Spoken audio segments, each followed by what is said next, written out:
The fact that President Biden signed this bill is good news for Social Security recipients and for SNAP beneficiaries. But it's also big news for the U.S. economy. And I want to address what's going on here because over the past few days, I've received dozens of emails and dozens of messages regarding the latest bill. And I want to address one thing. This was a good bill. Okay? It was a good bipartisan bill. It wasn't a partisan bill. It wasn't all for Democrats. It wasn't all for Republicans. It was a good bipartisan bill and probably the best bill that they could have negotiated. Neither party got what they wanted. Some didn't even get a voice in this entire bill. But overall, it saved the U.S. from defaulting on our debts for the first time in the nation's history. This debt ceiling bill was a good bill.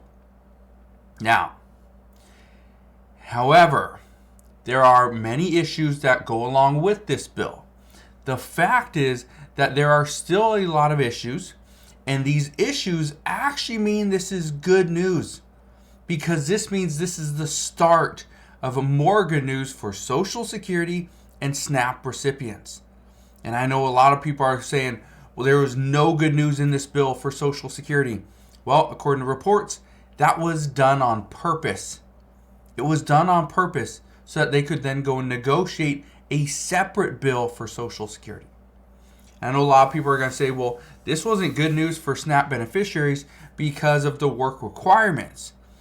And according to a couple reports, yes, it's going to provide immediate issues. We're going to see, some trouble, for people that were receiving benefits. But in the long run, this is going to be good news because according to these reports, we are now starting to see more lawmakers propose or start the process of proposing other bills that will bring back additional increases. So again, more good news for both Social Security and for SNAP beneficiaries. Now, I know you're probably wondering how we are getting good news here. And I will get to that in just a moment. First, all I ask is if you can do one thing, takes 2 seconds, go ahead and hit that like button. I do spend hours and hours doing research, and this just helps out the video. So first off, thank you guys for doing that. Now, over the last week, the House of Representatives and the Senate both passed the Fiscal Responsibility Act. This ultimately suspended the debt ceiling. Yes, there were some things that were, had to be done. So some deals that had to be made. For instance, work requirements. We now know the IRS is going to lose $20 billion. It's going to be $10 billion, in 2024. $10 billion in 2025 from their additional $80 billion in funding. That's there. We also know the student loan payment pause cannot be extended any longer. So that's done. There's some things that had to be agreed upon. But President Biden agreed. He approved. This was the best bill they could get. He was one of the negotiators. And he signed the bill because he knew this is the best bill possible. Now, just this morning, we got some reports that nearly 750,000 adults could lose SNAP benefits simply because of this debt ceiling bill. Not only that, but for every dollar in SNAP, it generates about $1.50 to $1.80 into our economy. That's a huge loss. And losing SNAP benefits will also impact not just the individual, it impacts grocery stores, it impacts the farming sector, and it also impacts trucking. So we could potentially see losses and layoffs here simply because of these moves that were made. That was not the intention, but that was one of the things that we knew could potentially happen. And according to reports, that is very likely at this time. Now, this is why lawmakers are now looking at different ways to increase benefits to Social Security recipients, but increase benefits to the masses without cutting benefits to the few. Now, I bring this up because we see this all the time. We see where certain lawmakers propose, well, let's give some benefits to these people. Let's give benefits to the ones that are really hurting. And in order to give additional benefits there, we could potentially cut benefits from the people that don't really need it. So this is part of the problem. This is where lawmakers say, we just can't do it. We cannot cut benefits to the masses and only give benefits to the few. Okay? What we need to do, and we cannot give benefits to the masses and cut them from the few either. So this creates a major problem. How do we go about this? Well, this is where the new discussions are starting to come in. According to recent reports, Social Security has been the biggest issue all year. Everybody wants to know exactly when Social Security is going to be addressed. How are they going to ensure that Social Security remains solvent past 2034? And what is Congress going to do in order to achieve this money? Where are they going to find it? Well, this report indicates that the good news is that by addressing everything but Social Security and actually negatively impacting SNAP in this debt ceiling bill, it now puts more pressure on Congress to find a solution to those two problems. This report goes on to say, this was by design. Lawmakers did this by design. They did address Social Security. They did address increases to SNAP. They addressed these things in the negotiation. Democrats did. And ultimately, neither one got addressed because negotiators purposely didn't address Social Security because it was too big of a problem. It was too big to combine with the debt ceiling.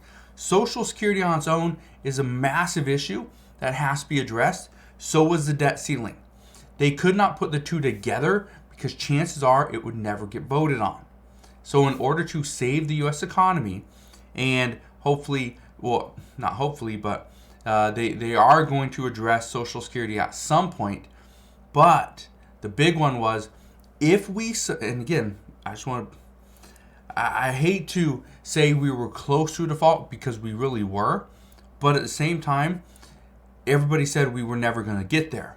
But if we defaulted on our debts, keep in mind, we're talking about Social Security here.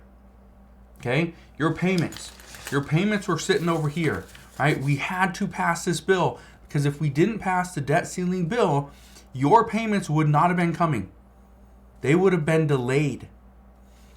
So if your payments were delayed because of not passing the debt ceiling, that hurt Social Security recipients. So guess what happened? We had to pass the debt ceiling.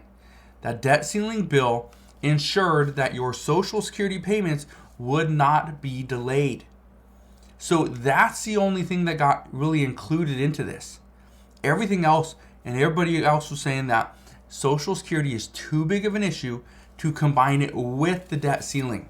There was no way they would be able to pass it on time, and so ultimately fighting for Social Security would have hurt Social Security recipients in the meantime. So because of that, they decided it was done on purpose. Do not address Social Security now. We will figure this out in the future. So they are now saying that Social Security has to be its own bill, or it has to be the pillar of the bill. As to whether or not they decide to add different provisions onto the bill later, that would be a different story. But the good news is that Social Security is being considered. It's just a matter of time and when this is going to be considered. And I bring this up because, and I told you guys this before, that the debt ceiling bill had to be negotiated, had to be passed. We had to, get rid of that crisis. The next issue is, okay, how do we go about, figuring out how much money we are actually going to spend this next year? This is where the appropriations committees are coming in, and they're going to determine, okay, we are going to cut benefits here and here and here, and we're going to provide a little bit of a bump here and here, and that should be adequate. But again, it's going to take some time. So that's going to be one of the next thing, is to make sure we have our fiscal year 2024 spending. That bill has to be negotiated and passed.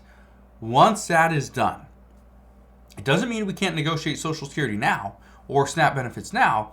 It just means there's a good chance we are not going to see anything happen until after. But again, it really doesn't matter, because even if bills pass today or tomorrow, it would not even go into effect until 2024 at the earliest, at least according to reports. So that's what we know regarding Social Security and SNAP. That is what's happening for the U.S. economy. Hopefully we get more information, but the good news is President Biden signed this bill not because he didn't feel like there was other things that were important, but according to these reports, he signed it because the other things were so important. He had to ensure that the U.S. economy stayed strong, Social Security recipients continued to get their payments, SNAP beneficiaries continue to receive their funding, and we move forward. So we will see what happens, but that is what we know at this time. Again, thank you guys for watching. Consider subscribing, and I will see you guys on the next one.